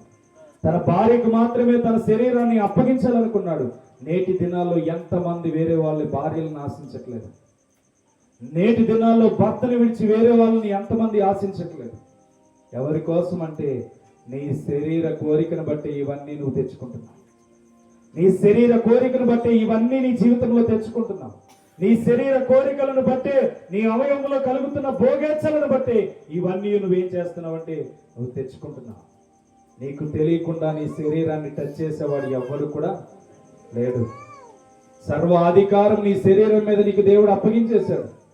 సర్వ అధికారం నీకు నీ శరీరం మీద దేవుడు అప్పగించేశాడు. కనుక మీ జీవితంలో ఆత్మ బలహీనం ఎప్పుడు అవుతుందో గమనించుకోవడమే శరీరం యొక్క బలహీనత. అర్థమవుతుందా? మీ ఆత్మను దినదినము ఏం చేయాలంటే, నా ఆత్మ ఈ దినం ఎలా నడిపించాలి, నా ఆత్మ దేవుని కొరకు ఈ దినంలో ఎలా బ్రతకాలి, నా ఆత్మ దేవుని కొరకు నా సోమరితనాన్ని ఎలా విడిచిపెట్టాలి, నా ఆత్మ వ్యర్థమైన వాటి నుంచి ఎలా బయటికి రావాలి, పనికిరాని వాటి దృష్టి మీద నా దృష్టి వెళ్లకుండా దేవునికి మాత్రమే నేను చోటు ఇవ్వాలని నువ్వు ఎప్పుడైతే ఆశిస్తావో దేవుని వాక్యం సెలవిస్తుంది. 27వ వచనంలో 27వ వచనంలో, మరియు హృదయములను పరిశోధించు ఆత్మ యొక్క మనసు ఏదో ఎరుగును యాలయనగా ఆయన దేవుని చిత్తము కొరకు పరిశుద్ధుల కొరకు విజ్ఞాపనము చేయించున్నాడు. అర్థమవుతుందా? నువ్వెప్పుడైతే ఆత్మ మీద దృష్టి కలిగి జీవిస్తావో నీ కొరకు దేవుడు ప్రార్థించడం ప్రారంభిస్తాడు. అర్థమవుతుందా? యేసుక్రీస్తు నీ కొరకు మనవి చేయడం ప్రారంభిస్తాడు. మధ్యవర్తిగా ఆయన ఎందుకున్నాడు తెలుసా? నువ్వు తన మీద దృష్టి పెడితే నీ కొరకు ప్రార్థించడం ఆయన ప్రారంభిస్తాడు. అందుకని చెప్తున్నాడు, మరియు ఆత్మలను హృదయములను పరిశోధించు వాడు పరిశుద్ధుల కొరకు విజ్ఞాపన చేయించున్నాడు.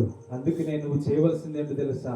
నీ శరీరం అనే పార్ట్ను విడిచిపెట్టి, నీ జీవితం అనే పార్ట్ను విడిచిపెట్టి దేవుని కొరకు ఎప్పుడైతే నడవడం ప్రయాణం చేస్తావో నీ ఆత్మ వలన దేవుడు సంతోషిస్తున్నాడు. గనుక యేసుక్రీస్తు నీ ఆత్మ గురించి విజ్ఞాపన చేసి ఆయన తండ్రి దగ్గరికి తీసుకువెళ్ళడానికి ఇష్టపడతాడు.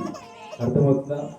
ఎవడైనను తండ్రి రొమ్మున్న కుమారుని చూశాడు తప్ప తండ్రిని ఎవరు కూడా చూడలేదు. తన కుమారుడు తప్ప తండ్రిని ఎవరు కూడా చూడరు.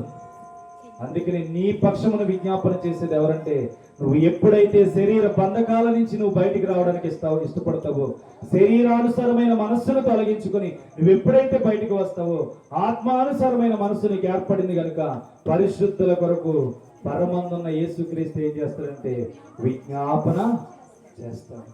ఇది కావాలండి మనిషి జీవితానికి. దేవుడే మన కొరకు ప్రార్థించేవాడిగా మార్చుకోవడమే మన యొక్క జీవితం. ఎంతకాలం బ్రతుకుతాం మహా అయితే? దేవుని రాకడకు ఎన్నో సూచనలు కనబడిపోతుంది. చంద్రుడు ఎరుపెక్కబోయే రోజు వచ్చేస్తుంది. సూర్యుడు తన కాంతిని తప్పించే రోజు రాబోతుంది. ఈ రెండు జరిగినప్పుడు క్రీస్తు రాకడ అతి సమీపంగా ఉందని మనం గుర్తించమని వాక్యం చెప్తుంది.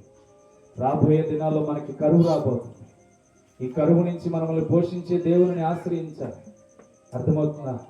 లేదు, నా ఇష్టం, నీ సొంత శరీరానికి నచ్చినట్లుగా నీవు జీవిస్తానంటే సాతాను నిన్ను ప్రేరేపించట్లేదు. నీకు నచ్చినట్టుగానే నీ శరీరం ప్రవర్తిస్తుంది కనుక నీ దేహమును గురించి నువ్వే లెక్క అప్పచెప్పాలి.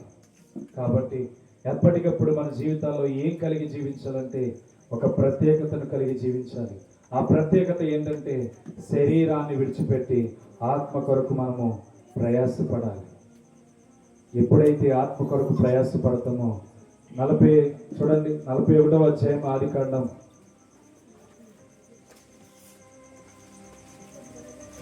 38వ వచనం చూడండి.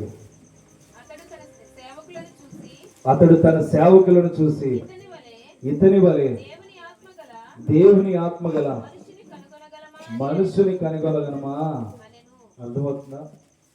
దేవుని ఆత్మ చేత ఏసేపు ముద్రించబడితే అక్కడ రాజ్యాధికారం ఏసేపుకి ఇవ్వడానికి ఏ అర్హత లేకపోయినా దేవుడు ఏర్పాటు చేశాడు. అర్థమవుతుందా? నీ జీవితంలో ఏదో కావాలని పరుగు పెడుతున్నవేమో, నీ జీవితంలో దేన్నో పొందుకోవాలని పరుగు పెడుతున్నవేమో, నీ జీవితంలో దీని కొరకు ప్రయాసపడి ఎంతగానో కన్నీరు కారుస్తున్నవేమో. మొట్టమొదటి నీవు దేవుని ఆత్మను సంపాదించగలిగితే నీ దగ్గర ఏమీ లేకపోయినా, ఏ జీవితం నీలో 0%గా కనపడినా దేవుడు నిన్ను అధికారిగా మారుస్తాడు. నువ్వు దేవుని ఆత్మ గలవాడివని ముద్రించబడాలి. దేవుని ఆత్మ చేత నువ్వు జీవిస్తున్నావని ముద్ర వేసుకోవాలి. అందుకని యేసేపు దేవుని ఆత్మ చేత ముద్ర వేసుకున్నవాడు గనుక తన జీవితంలో ఐగుప్తుకి రాజుగా దేవుడు తనని మార్చేశాడు. ఈరోజు నీ జీవితంలో కూడా దేవుని ఆత్మ చేత ముద్రించబడితే పనికి రాని నీ పాత్రని పనికి వచ్చేవాడిగా మార్చేస్తాడు. అర్థమవుతుందా? యేసేపు తన జీవిత కాలం అంతా దేవుడిచ్చిన అనుభవాన్ని విడిచిపెట్ల, దేవుడిచ్చిన స్థితిని నువ్వు విడిచిపెట్టకుండా ఎప్పుడైతే జీవిస్తావో నీ బ్రతుకు కూడా దేవుని చేత ఆశీర్వదించబడుతుంది. చూడండి, రోమపత్రిక 6వ అధ్యాయం 21వ వచనం ముగించేస్తున్నాను. 6వ అధ్యాయం 21వ వచనం. అప్పటి క్రియల వలన మీకేమి ఫలము కలిగిన వాటిని గురించి మీరిక్కడ సిగ్గుపడుచున్నారు కారా? వాటి అంతము మరణమే అయినను ఇప్పుడు పాపము నుండి విమోచింపబడిన దేవునికి దాసులైనందున పరిశుద్ధత కలుగుడి చేతయే మీకు ఫలము, దాని అంతము నిత్య జీవము, ఆలయమునుగా పాపము వలన వచ్చు జీతము మరణము. అయితే దేవుని కృపావరము మన ప్రభు అయిన క్రీస్తు యేసునందు నిత్య జీవము. అర్థమవుతుందా? అప్పటి క్రియల వలన మీకేమి ఫలము కలిగిన? ఏదైనా ఫలం దొరుకుతుందా పాపం చేయడం వలన? అందుకనే దేవుడు ఈ రాత్రి మనతో మాట్లాడుతున్నాడు. సాతాను వలన మనం పాపం చేయట్లా, సాతాను వలన మనం మందు తాగట్లా, సాతాను వలన మనం సిగరెట్లు కాల్చట్లా, సాతాను వలన వ్యభిచారపు ఆలోచనలు రావట్లా, సాతాను వలన మనం సాంగత్య క్రియలు చేయట్లా, సాతాను వలన మనం ఇంకొకరి మీద కోపపడట్లా. మన స్వభావం బట్టి అన్నీ చేసుకుంటూ వెళ్తున్నాం. మన స్వభావాన్ని బట్టి అన్నీ చేసుకుంటూ వెళ్తున్నాం. కాబట్టి నేను జోదమాడేటప్పుడు ఫోన్ చేసేవారు, ఇప్పుడు నాకు ఎందుకు ఫోన్ చేయట్లా? అర్థమవుతుందా? మన జీవితం అంతే. నువ్వు ప్రత్యేకించబడ్డావంటే మనుషుల్లో నుంచి దేవుడు నిన్ను వేరుపరుస్తాడు.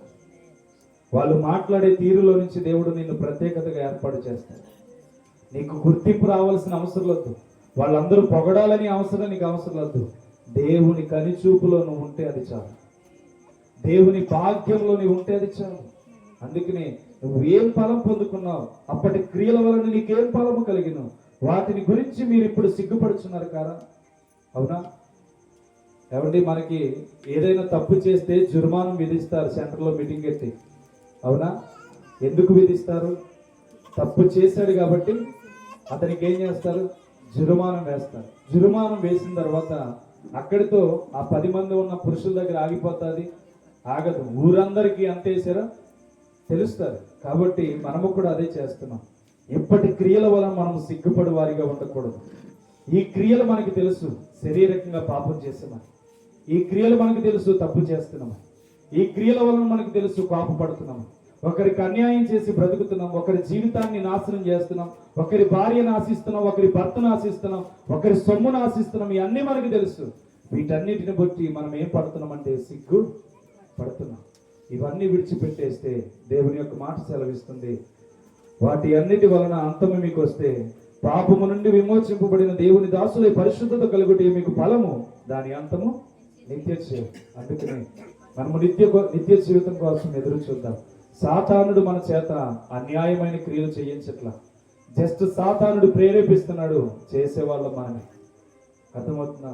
ఎప్పటికప్పుడు అయ్యా సాతాను నా మీద పడుతుంది, దెయ్యం నా మీదకి వచ్చి ఏలుబడి చేస్తుందని పొరపాటును మీ జీవితాల్లో మాట్లాడద్దు. మీకు శక్తి ఉంది, దేవుని యొక్క కృప ఉంది.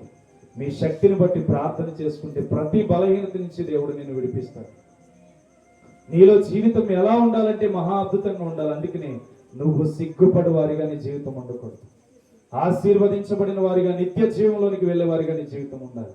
ఈరోజు మీరు నేర్చుకున్న సారాంశం ఏంటంటే, సాతానుడు మన చేత పాపం చేయించట్లేదు. బైబిల్ అదే చెప్తుంది.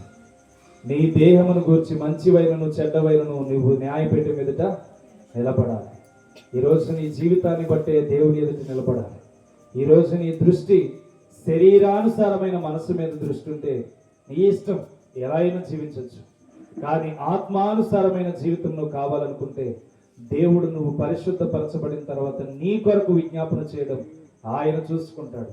నీ బాధ్యత ఏంటి, నీ ప్రవర్తన ఏంటి, నీ బిహేవియర్ ఏంటి, నువ్వు ఎలా మాట్లాడాలి, నువ్వు ఎలా పద్ధతిగా ఉండాలి, నువ్వు న్యాయపీఠం ఎదుట నిలబడాలంటే ఏ స్థితి కలిగి జీవించాలో ఆయన నీ కొరకు విజ్ఞాపన చేయడం ప్రారంభిస్తాడు.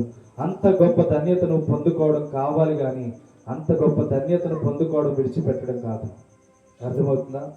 అంత గొప్ప ధన్యతను పొందుకున్న వారిగా ఉంటే యేసు క్రీస్తే మన కొరకు విజ్ఞాపన చేయబోతున్నాడు. కాబట్టి శరీర సంబంధుల వల్ల మనం జీవించొద్దు, శరీర సంబంధం కలిగిన వారిగా నడవద్దు. మన బ్రతుకును మార్చేది దేవుడు. యవనస్తులు కూడా ఇదే చెప్తున్నాను, మన కోరిక పుట్టడం వల్లే ఇంకొకడు మన శరీరం మీద చేయేస్తాడు. ఇంకొకడు మన శరీరం మీద చేయేస్తున్నాడంటే మనము అవకాశం ఇవ్వడం వల్లనే వాడు చేయేస్తున్నాడు. మన శరీరం వారికి అనుకూలంగా ఇస్తున్నాం కనుక మన శరీర అవయవం మీద వాడు చేయేస్తున్నాడు. యవనస్తులకి ఇదే చెప్తున్నాను, నీ శరీరాన్ని ఇప్పుడు కాపాడుకుంటే నీ శరీరం ఆశీర్వదించబడుతుంది, ఆత్మానుసారంగా జీవించడం ప్రారంభించబడుతుంది. ఎప్పుడైనా నీ శరీరానికి ఇంకొకటి లోకు ఇవ్వాలని చూస్తే ఆ లోకువును బట్టి నీ శరీరం నాశనం అయిపోతుంది. అందుకనే 2 విషయాలు గమనించండి. భార్య భర్తలైనా యవనస్తులైనా తెలుసుకోవాల్సింది ఒకటే, నీ శరీరంలో కలుగుతున్న ప్రతి శరీరేచ్ఛల నీ అవయవముల నుండే కలుగుతున్నవి. కాబట్టి ఇవన్నీ విడిచిపెట్టి శరీరంతో ఇక ఎన్నడూ పాపం చేయకుండా ఆత్మానుసారంగా మనము జీవించి దేవుని చేత విజ్ఞాపన చేయించుకునే వారిగా మనము జీవించుదుము గాక. చిన్న ప్రార్థన చేసుకుందాం. ప్రతి ఒక్కరు తలలు వంచండి.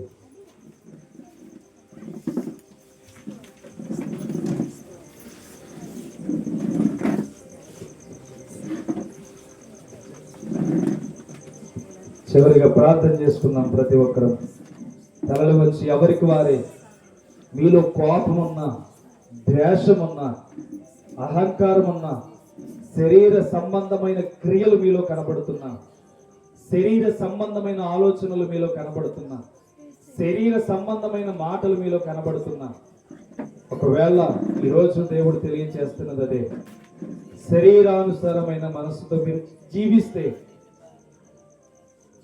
మీ జీవితమును గురించి మీరే లెక్క అప్పగించాలి. మీ జీవితమును గురించి మీరే లెక్క చెప్పాలి.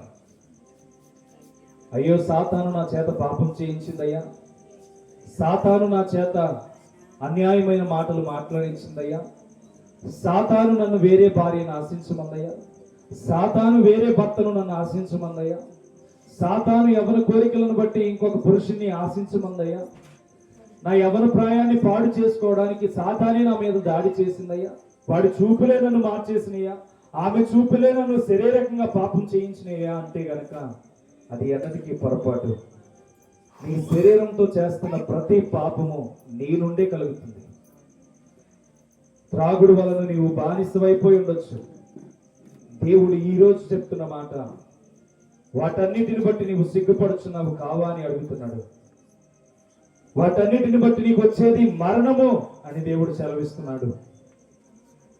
ఈ రోజైనా నీ జీవితంలో సిగరెట్టే ఉండొచ్చు, నీ జీవితంలో మందే ఉండొచ్చు, నీ జీవితంలో బంధకాలు కలిగిన జీవితమే ఉండొచ్చు, యవ్వన కోరికలు ఇంకొక స్త్రీని పాడు చేయాలని నీ జీవితమే ఉండొచ్చు, యవ్వన కోరికలను బట్టి ఇంకొక పురుషుణ్ణి నీ కౌగిటిలోనికి తీసుకోవాలని ఆలోచన చేయొచ్చు. కానీ ఇవన్నీ నీకు నచ్చే చేస్తున్నావని గుర్తుపెట్టుకో. ఇవన్నిటిని బట్టి దేవుడు నీకు తీర్పు తీర్చబోతున్నాడని కూడా గుర్తుపెట్టుకో. నీ జీవితంలో నీ అవయవములన్నీ నీకు అనుకూలంగా ఉండవని పౌలు భక్తుడు చెప్తున్నాడు.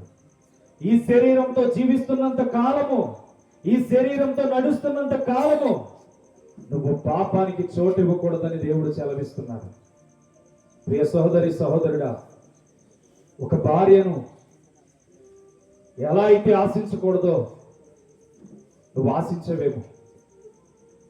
సహోదరి, ఒకరి భర్తను నువ్వు ఆశించకూడదు కానీ ఆశించవేమో. ప్రియ చెల్లి తమ్ముడు, ఎదుటవాడి శరీరము, వాడి అవయవాలను చూసి, వాడి అందాన్ని చూసి, వాడి ఎక్స్పోజింగ్ బట్టలను చూసి నీ జీవితంలో పొరపాటును చేసావేమో. ఈరోజు దేవుడు నీకు ఒకటే తెలియజేస్తున్నాడు, వీటన్నిటిని బట్టి నీ సొంత శరీరాన్ని బట్టి పాపం చేస్తున్నావు. నీకు నచ్చే నీ దేహంలో పాపమునికి చోటిస్తున్నావు. నీకు ఇష్టమయ్యే నీ జీవితాన్ని ఇంకొకటి చేతిలో పెడుతున్నావు. ఒకటి గుర్తు పెట్టుకోండి, మన నోటి నుంచి వచ్చే ప్రతి మాట వలన పాపం జరుగుతుంది కానీ హృదయంలో ఉన్న వాటి వలన పాపం జరగట్లేదు. హృదయంలో ఉన్న వాటి వలన నీవు పాపాన్ని మోయట్లేదు. కానీ నీ హృదయం నుంచి వస్తున్న ప్రతి మాట వలన పాపం నిన్ను ఏలుబడి చేస్తుంది. ప్రియ చెల్లి, ప్రియతముడా, సహోదరి సహోదరుడా, ఈరోజు నువ్వు ఒక్కటే తెలుసుకో, నీకు తెలియకుండా పాపం అనేది నీ జీవితంలోనికి రావట్లేదు. నీకు తెలియకుండా పాపం అనేది నీ మీద ఏలుబడి చేయట్లేదు. నీకు తెలియకుండా పాపం అనేది నీ మీద దాడి చేయట్లేదు. బాగా గుర్తుపెట్టుకోండి, దావీదు దగ్గరికి సాతాను ప్రేరేపించడానికి వెళ్ళింది, కానీ దాని ప్రతిఫలము చేయకూడని దావీదు చేశాడు. ఈరోజు కొన్ని ప్రేరేపణలు నీ శరీరంగా నీ మీదకి రావచ్చు. నీ శరీరాన్ని బట్టి నీ మీద ఏలుబడి చేయొచ్చు. నీలో కోరికలు పుట్టొచ్చు. వాళ్ళని ఆశించాలి, వాళ్ళ ధనాన్ని ఆశించాలి, వాళ్ళ మీద కోపాన్ని తీర్చుకోవాలి, వాళ్ళ మీద నవ్వులు పాలు చేయాలి, వారి జీవితాలను నాశనం చేయాలి, వారి జీవితాలను అన్యాయంలోనికి నడిపించాలి అని నీ జీవితం ఈ రోజు వరకు ఉరకలు వేయచ్చు. కానీ దేవుడు ఇవన్నీ నీ శరీరాన్ని బట్టే కలుగుతున్నాయి అని చెప్తున్నాడు. ఎక్కడ వాక్యం సాతాను చేత పాపం చేశారని రాయబడలేదు. ముగ్గురు దగ్గరికే సాతాను వెళ్ళింది బైబిల్ అంతట్లో. ఈరోజు నీ శరీరం మీదకి వస్తున్న ప్రతి పాపము నీ నుండే పుట్టుచున్నది, నీ జీవితంలోనే కలుగుచున్నది, నీ జీవితంలోనే ఏర్పాటు అవుతున్నది. ప్రియ సహోదరుడి సహోదరుడా, సహోదరి సహోదరుడా, ఈరోజు నువ్వు ఏం కలిగి జీవించావో దేవుడు అడగట్లా. నీవు వాటన్నిటిని బట్టి సిగ్గుపడుతున్నావు, వాటన్నిటిని బట్టి నీవు అవమానించబడుతున్నావు, వాటన్నిటిని బట్టి నీ జీవితంలో నమ్మకాన్ని కోల్పోతున్నావు, వాటన్నిటిని బట్టి నీ జీవితంలో అపార్థం అనేది నీ మీదకి వస్తుంది. ఈరోజు నీ శరీరం నేను ఎంత బలహీనపరుస్తుందో, ఒకవేళ దేనికి చోటు ఇవ్వకూడదని దేవుడు చెప్పాడు, దానికే చోటు ఇస్తున్నావేమో. మెలకువ లేకుండా, పట్టుదల లేకుండా, నీవు ప్రార్థనలు చేయకుండా జీవిస్తున్నావేమో. వాక్యాన్ని చదవవలసిన సమయం ఉన్నా దాన్ని చదవలేకపోతున్నావేమో. ప్రియమైన దేవుని బిడ్డలారా, మనము శరీరంతో చేస్తున్న ప్రతి పాపాన్ని దేవుని ఎదుట ప్రత్యక్షం అవ్వాల్సిన వాళ్ళం. ఇవి అంత్య దినాలని దేవుడు మాకు ఎన్నో హెచ్చరికలు ఇస్తున్నాడు. ఈరోజు మీరు ఇంకా గురుడితనంతో నడవద్దు. మీరు ఇంకా గురుడితనం కలిగిన వారిగా నడవద్దు. అంత్య దినాల్లో ఎలా ఉండబోతుందో దేవుడు ముందే చెప్పాడు. ఇవి అవే దినాలు. ఒకవేళ నిన్ను పాపం ఇంకా ఏలుబడి చేస్తే, ఒకవేళ ఏదైనా శాపం నీ మీద ఏలుబడి చేస్తే, నీకు చాలాసార్లు దేవుడు అవకాశం ఇస్తున్నాడు. చాలాసార్లు దేవుడు నీతో మాట్లాడుతున్నాడు. చాలాసార్లు దేవుడు నీలో ఒక జీవితాన్ని ఏర్పాటు చేయాలని, సజీవుడిగా తన యొద్దకు తీసుకోవాలని, నిత్య జీవంతో ఆయన యొద్దకు నిన్ను చేర్చుకోవాలని దేవుడు ఇష్టపడుతున్నాడు. ఈ రోజుకి శరీరానుసారంగా జీవిస్తూ నీ జీవితాన్ని లోక దురాశల వైపు నడిపిస్తున్నవేమో. ప్రియ సహోదరి సహోదరులారా, ఈరోజు నిత్య జీవితం నీకు కావాలి అని దేవుడు ఇష్టపడుతున్నాడు. నిత్య జీవితం నీకు ఇవ్వాలని దేవుడు ఇష్టపడుతున్నాడు. అందుకని మీ శరీరం ఎప్పుడైతే బలహీనం అవుతుందో, మనుషుల రీతిగా నీవు జీవించొద్దు. అక్రమము చేయవారిగా నడవద్దు. అపవిత్రమైన వాటి మీద కోరికలు పెట్టుకోవద్దు. మీ అవయవములన్నీ మీ జీవితంలో నాశనానికి నడిపిస్తున్నాయేమో. ఇప్పటి నుంచి నీతి సాధనములుగా మీ శరీరాన్ని మార్చుకోండి. నీతి సాధనములుగా మీ జీవితాన్ని దేవుని కొరకు ఏర్పాటు చేయండి. దేవునిలో ఎంత గడిపితే అంత బలమును మీరు పొందుకోగలుగుతారు. దేవునిలో ఎంత గడిపితే అంత శక్తిని మీరు పొందుకోగలుగుతారు. మీలో గుర్తింపు లేదని మీరు అనుకోవచ్చు. యేసేపు 2 సంవత్సరాలు గుర్తింపు లేని వాడిగా ఉన్నాడు. మనుషులందరి చేత బాధతో నలిగిపోయిన వాడిగా ఉన్నాడు. చెరసాలలో బంధించబడిన వాడిగా ఉన్నాడు. కానీ దేవుని ఆత్మ తనకి కొన్ని విషయాలను నేర్పించింది. ఎంత అనుకోగలిగిన వాడిగా ఉంటే దేవుని ఆత్మ అంత అధికారినిగా చేస్తుంది. ఈరోజు నీ జీవితంలో సంసోను వలె పొరపాటు చేసి ఉండొచ్చు. సంసోను వలె నీ శరీరాన్ని నాశనం చేసుకొని ఉండొచ్చు. సంసోను వలె నీ జీవితంలో అనేకమైన పొరపాట్లు జరిగి ఉండొచ్చు. కానీ ఇక నుంచి నీ శరీరాన్ని ప్రతి విషయంలో నీకు లోపరుచుకోండి. మీకు లోపరుచుకొని జీవించండి. ప్రియ సోదరి సోదరుడా, ఎదుటివారి నీ భార్యను ఆశిస్తే నీకు ఎంత కోపం వస్తుందో, ఎదుటివారి భార్యని కూడా నువ్వు ఆశించకూడదని వాక్యం చెప్తుంది. ఎదుటివారి భర్తను నువ్వు ఎలా ఆశిస్తున్నావో అలా నీ జీవితం ఉండకూడదని దేవుని వాక్యం సెలవిస్తుంది. దేవుడు నిన్ను బ్రతిమాలుకుంటున్నాడు ఈ రాత్రి. నువ్వు శరీరంతో చేసిన వాటన్నిటి నుంచి విడిచిపెట్టే, ఇక్కడి నుంచి నిన్ను బహుమతిగా వాడుకుంటాను అన్నాడు. ఇక విడిచిపెట్టేద్దాం. మన శరీరం మనకు నచ్చదు. మన శరీరంలో కోరికలు మనల్ని ఇష్టం వచ్చినట్టు నాశనం చేస్తాయి. ఇవన్నీ వద్దు. అపవిత్రత నుంచి దూరం అయిపోదాం. అపవిత్రమైన వాటి నుంచి మనము దూరంగా వెళ్దాం. ప్రతి ఒక్కరూ హృదయపూర్వకంగా ఒక్క నిమిషం కన్నీరు వస్తే కన్నీటితో ప్రార్థన చేయండి. వేదన వస్తే వేదనతో ప్రార్థన చేయండి. నీ శరీరంతో ఏదైనా బాధే నువ్వు జీవించి ఉంటే ఇక్కడి నుంచి నీ శరీరమునకు సంబంధించిన అవయవములన్నీ దేవుడు నిన్ను నూతన సృష్టిగా మార్చడానికి ఇష్టపడుతున్నాడు.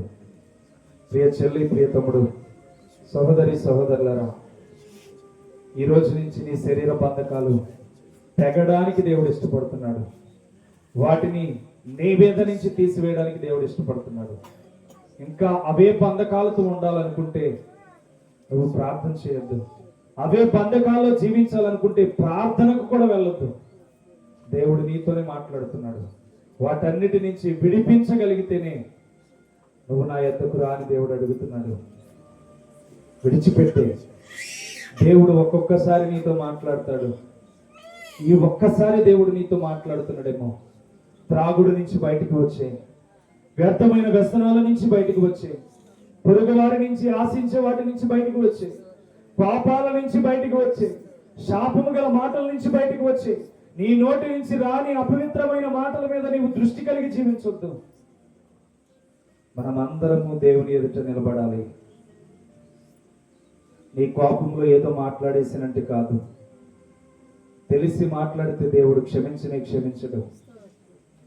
తెలిసి మాట్లాడితే దేవుడు నిన్ను క్షమించడు.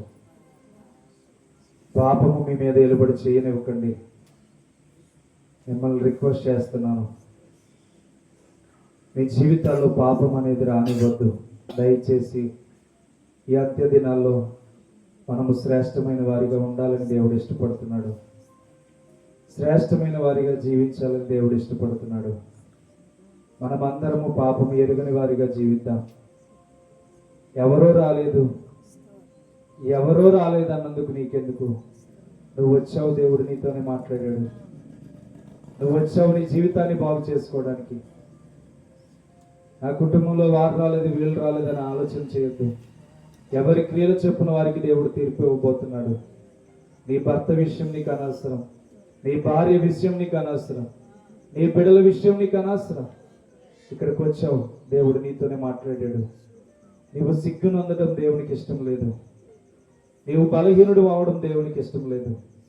వినికిడిలో వింటున్న సహోదరులారా, మీరు కూడా మీ జీవితంలో శరీరం మిమ్మల్ని ఎలాగైనా నాశనం చేస్తుందేమో, శరీరం మిమ్మల్ని ఎలాగైనా పాపానికి లోబరి చేస్తుందేమో. ఒకరోజు మాట ఇచ్చావు దేవునికి, ప్రభువానికి అన్నడు కూడా ఈ మద్యం వైపు వెళ్ళనని.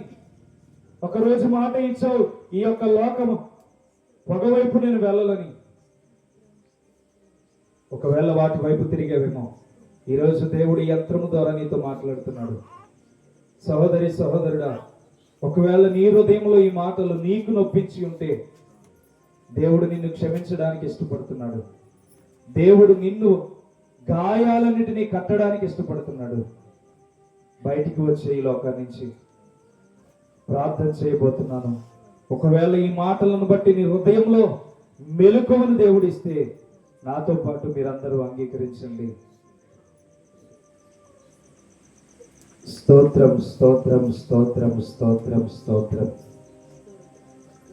పరిశుద్ధాత్ముడా, ప్రేమ కలిగిన తండ్రి, మాది పాపపు బ్రతికే, మేము కూడా పాపము చేసిన వారిని, మేము కూడా లోకంలో జీవించిన వారిని. ఒకరిని ఏలు ఎత్తి చూపించేంత అధికారం మాకు లేదు, కానీ మేము చేసిన పాపములు ఇంకొకరు చేయకూడదనే తాపత్రయంతో నీ మాటలు మాకు ఇచ్చావు తండ్రి. అయ్యా, ఇదిగో ప్రభువా, ఈ మాటల్లో ఎవరి హృదయాలైతే నిజమే సాతాను మమ్మల్ని ప్రేరేపిస్తున్నప్పుడు మేమే మా సొంత ఇష్టంతో పాపాన్ని చేస్తున్నాం అని బిడ్డలు గుర్తించగలిగే జ్ఞానాన్ని దయచేయండి. సాతానే మా మీద ఏలుబడి చేయట్లేదు, కానీ మేమివ్వడం వలనే సాతాను మా మీద అవకాశము చెలాయిస్తున్నాడు తండ్రి.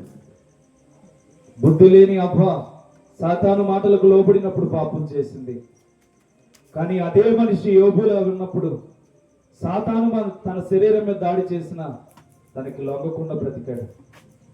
ఇద్దరిలో ఎవరు గొప్పవారంటే యథార్థము కలిగి జీవించిన వారి గొప్పవారిగా కనబడుతున్నారు. పరిశుద్ధుడా, ఈరోజు అవకాశం దొరికి మాకు పాపాన్ని ఒప్పుకోవడానికి అవ్వ దగ్గరికి వెళ్ళిన రీతిగా మరలా మా దగ్గరకు వచ్చి ఈరోజు శరీర రీతిగా ప్రతిమాలు కొనుచున్నాం. అవ్వ వలె ఇంకొకరి మీద నింద వేయకుండా మా మీద, మా పాపాల మీద మేమే తప్పులు ఒప్పుకొని మా జీవితాలను సరిచేసుకుని కృపనివ్వండి. నీ పరిశుద్ధమైన జ్ఞానాన్ని మాకు దయచేయమని కోరుచున్నాం తండ్రి. ఎవరైతే శరీరం నుంచి విడిచిపెట్టి ఆత్మానుసారులుగా జీవించాలని ఇష్టపడుతున్నారో తెలియని మర్మాన్ని ఈరోజు నీవు వారితో మాట్లాడింపచేసి ఆ మర్మాన్ని వీరికి తెలియచేసే రీతిగా నీవు మాట్లాడినందుకు స్తోత్రములు. జ్ఞానము లేని వాడికి జ్ఞానమునిచ్చి నీవు మాట్లాడుతున్నందుకు స్తోత్రములు. ఏమీ తెలియని నా జీవితాన్ని ఇంతగా వాడుకుంటున్నందుకు స్తోత్రములు. ఎవరైతే ప్రభు వారి శరీరాల నుంచి బయటికి రావాలని ఇష్టపడుతున్నారో, ఇక నుంచి నాకు తెలిసి నా జీవితంలో ఇంకా ఎన్నడూ తప్పు చేయకూడదని ఎవరైతే నిర్ణయాలు తీసుకుంటున్నారో, నాకు తెలిసి నా జీవితంలో ఈ పాపమనే దాని జోలికి వెళ్లకుండా నేను ఉండాలి అని ఎవరైతే నిర్ణయాలు తీసుకున్నారో వారందరి పక్షమున విజ్ఞాపన చేయమని ప్రార్థన చేస్తున్నా. వారందరి పక్షమున నీవే విజ్ఞాపన చేయమని ప్రార్థనలు చేస్తున్నా. పరిశుద్ధాత్ముడు నీకు లేఖనాలు సెలవిచ్చిన రీతిగా సాతానుడు మా చేత పాపం చేయించట్లేదు, కానీ మా సొంత శరీర క్రియల వలన మేమే పాపం చేస్తున్నాం తండ్రి. మా సొంత అనుభవాల వలన మేము పాపాలు చేస్తున్నాం తండ్రి. ఇక ఎన్నడూ వాటన్నిటికీ చోటునివ్వకుండా మా శరీరాన్ని కాపాడుకోమని రాత్రి మాతో మాట్లాడేవు గనుక ఆత్మతో జీవించే వారిని యేసేపును చూపించి ఎలా అయితే అధికారిని చేసావో అయ్యా, ఆత్మతో జీవించి మమ్మల్ని అందరినీ నీ అధికారిగా నిలబెట్టుకోమని ప్రార్థిస్తున్నాం తండ్రి. సంసోను వలె తప్పు చేస్తామని తెలుసుకున్నాం తండ్రి. సంసోను వలె పొరపాటు చేస్తామని తెలుసుకున్నాం తండ్రి. ఈరోజు తిరిగి మరలా విజ్ఞాపన చేస్తున్నాం. మా అందరి మనగుల్ని ఆలకించి మా శరీరం నుంచి చేసిన ప్రతి పాపా నుంచి మమ్మల్ని అందరినీ విడిపించి నీ ఆత్మ చేత ముద్రించమని కోరుచున్నాం దేవా. ఇలాంటి విలువైన వాక్యాలు ఎన్నో మాకు నేర్పించండి. అనేక ఆత్మలను బలపరిచే వారిగా నేర్పించండి. విలువైన లోతైన మర్మాల బిడ్డలకు నేర్పించగలిగే కృపనివ్వండి తండ్రి. ఏదో 4 మాటలు చెప్పి పంపించే వారిగా కాక వారి ఆత్మలను తండ్రి కాయి వారిగా లెక్క అప్పగించే వారిగా మా జీవితాలను బలపరచండి తండ్రి. పరిశుద్ధిగా మేమెంత బలహీనతలో ఉన్నామో మా కొరకు ప్రార్థిస్తున్న ప్రతి కుటుంబాన్ని దీవించండి. మేమెంత ఎదుర్కొంటున్నామో ఆ శక్తులన్నిటిని బట్టి మాకు జయ జీవితాన్ని, మా కొరకు ప్రార్థిస్తున్న బిడ్డలను బట్టి వారిని ఆశీర్వదించండి. దేవానికి వందనాలు తండ్రి. ఇదిగో ఎంతో మంది వివాహాల విషయంలో, ఎంతో మంది అనారోగ్యాల విషయంలో, అయ్యా మా గ్రామం నుంచి హాస్పిటల్లో ఉన్న బిడ్డల విషయంలో, పరిస్థితులు బాగాలేక ఆయాసంతో నలిగిపోతున్న బిడ్డల విషయంలో వీరందరూ కృప చూపించండి. వీరందరి ఎడల జాలి చూపించండి. ఎవరైతే పాడి పంటలు చెరువులలో, రొయ్యలు చెరువులను తండ్రి వారు ఫలము ఆశించి విత్తారు, వారందరినీ అభివృద్ధి చేసి ఆశీర్వదించండి. వారిని ఫలించని వారిగా దీవించమని కోరుచున్నాం తండ్రి. ఎవరి నిమిత్తమైతే ప్రార్థన చేస్తామో వారి పంటలన్నిటినీ, వారి భూమిని అంతటిని ఆశీర్వదించమని ప్రార్థన చేస్తాం దేవా. నీకే వందనాలు ప్రభు. ఎవరైతే ఈ యొక్క శరీరానుసారమైన మనస్సుని రాత్రి విడిచిపెట్టాలని ఈ వినికిడి ద్వారా, ఈ మాటల ద్వారా, ఇక్కడ కూర్చున్న బిడ్డల ద్వారా ఎవరి హృదయాలైతే ప్రేరేపించబడ్డాయో వారందరినీ నీ ఆత్మ చేత నజరేయుడైన యేసు నామములో ముద్రించమని ప్రార్థిస్తున్నాం. నీ కృపలో వారి జీవితాలను వెలిగించమని ప్రార్థిస్తున్నాం. ఎన్నడూ చీకటిలోనికి చోటు ఇవ్వకుండా ఆ చీకటి సంబంధ శక్తులన్నిటిని యేసు నామములో బంధించమని ప్రార్థన చేస్తున్నాం. ఆ తలంపులన్నిటిని యేసు నామములో మరుగు చేయమని ప్రార్థిస్తున్నాం దేవానికి వందనాలు తండ్రి. ఆత్మానుసారులుగా బిడ్డలు జీవించబడుదురుగాక. ఆత్మానుసారులుగా బిడ్డలు జీవించబడుదురుగాక. నజరేయుడైన యేసు నామములో ఆత్మానుసారులుగా బిడ్డలు జీవించబడుదురుగాక. తండ్రి బిడ్డలందరినీ దీవించండి, ఆశీర్వదించండి. ఈ సేవ పరిచర్య ఎంత భారంతో వెళ్తుందో నువ్వు ఎరిగిన దేవుడు గనుక ఇందులో సహకరిస్తున్న ప్రతి బిడ్డలను పేరు పేరు చెప్పున దీవించండి. ఇందులో గుప్పులు విప్పుతున్న ప్రతి ఒక్కరిని నీవే నీ దివ్య మహిమతో నింపి నడిపించి బలపరచండి. నీ కొరకు పనిచేస్తున్న మా ప్రయత్నంలో ఎన్నడూ సాతాను గలిబిలీలు రాకుండా తండ్రి, వాడి ప్రేరేపణలు మా మీద దాడి చేయకుండా నీ కృపలో భద్రతనిచ్చి శ్రేష్టమైన ఈవుల చేత ఈ పరిచర్యను దీవించి ఆశీర్వదించి వాక్యములో ఉన్న పరిచర్యని ప్రజలకు పరిచయం చేస్తున్నాం గనుక ఎన్నడూ ఎదురాడి వాటన్నిటి నుంచి ఎదుర్కొనగలిగే శక్తిని దయచేయండి. ఎంతో మంది సేవకులు పేడ నీళ్లు వేయించుకుంటున్నారు తండ్రి, భరిస్తున్న వారు అభివృద్ధి పొందడానికి మేలు చేయండి. ఎవరైతే ప్రభు వారి చేతులతో అన్యాయమైన క్రియలు చేయించున్నారో వారి కూడా నిన్ను భారముతో మోయగలిగే స్థితికి తీసుకువెళ్ళండి. అపోస్తలుడైన సౌలు తండ్రి ఏ రీతిగా ఉన్నాడో ప్రభు, ఆ రీతి తెలిసినప్పుడు మనుషులందరి చేత గాయపడినా తిరిగి లేచి సువార్తను ప్రకటించాడు. ఎవరైతే నీ బిడ్డల మీద పేడ నీళ్లను చల్లుతున్నారో, ఎవరైతే వీధి సువార్తకు వెళ్తున్నప్పుడు వాళ్ళని గాయాలు పరుస్తున్నారో వాళ్ళందరూ నీ కొరకు బరువు కలిగిన భారమును మోసేవారిగా మార్చండి. నీవే నీ కృపలో దీవించి ఆశీర్వదించి మేము నడిపిస్తున్న పరిచర్యలను దీవించి ఆశీర్వదించి నీ కృపలో భద్రతను కలుగజేసి వివాహాల విషయంలో అనేక మందికి ఆశ్చర్య కార్యములు జరిగించి మేలు చేయమని పరిశుద్ధాత్మ కలిగిన నామంలో ఈ సంవత్సర కాలమంతటిలో జరగబోతున్న వారమంతటిలో బిడ్డలందరికీ చేరి వచ్చిన వారందరినీ దీవించి ఆశీర్వదించి మేలు చేసి తెచ్చిన ఈ పలహారమును వారి కుటుంబాన్ని కావలసిన ఈవులతో నింపి నడిపించి మేలు చేసి ఈ పరిచర్యను అంతరంతకి ప్రభు నీ వాక్యమే ప్రజల్లోనికి వెళ్తున్న పరిచర్యగా మార్చబడుదురుగాకని ప్రార్థిస్తూ నీ కృపలో భద్రతను మాకు అందరికీ దయచేయమని యేసు క్రీస్తు నామమున పేరిట అడిగి వేడుకొనుచున్నాం తండ్రి. ఆమేన్, ఆమేన్, ఆమేన్. మన తండ్రి అయిన దేవుని ప్రేమయను, కుమారుడైన యేసుక్రీస్తు యొక్క కృపా సంధియును, పరిశుద్ధాత్మ అన్యోన్య సహాయమును ఆయన సంధియును ఎల్లవేళలా తోడై ఆశీర్వదించును గాక. అందరికీ వందనాలు. పాట పాడండి.